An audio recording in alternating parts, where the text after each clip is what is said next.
Kuisha kivipi? Yaondoke kabisa, mwisho wa maisha yake anakufa. Ukiota unamuua nge, mnifahamu sura, umemuua nge, maana yake kwamba adui yako. Inawezekana kuna adui yako ambaye humjui.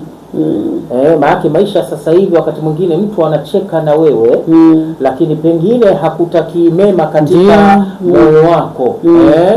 Hakutaki mema. Ndio maana tunasema siku zote mwenye husda, mwenye husda siku zote haridhishwi na chochote kwako isipokuwa kuona anguko lako.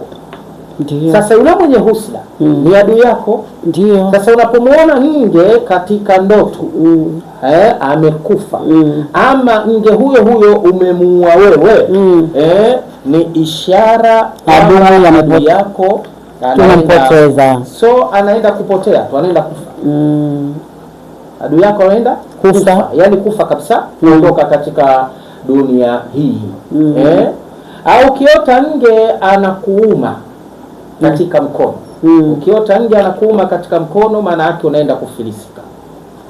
Kama una pesa, ukiota nge amekuuma katika mkono, una mali, nge amekuuma katika mkono, fanya dua sana, haraka sana. Kwa hiyo hapo ni nani mbadala ni dua.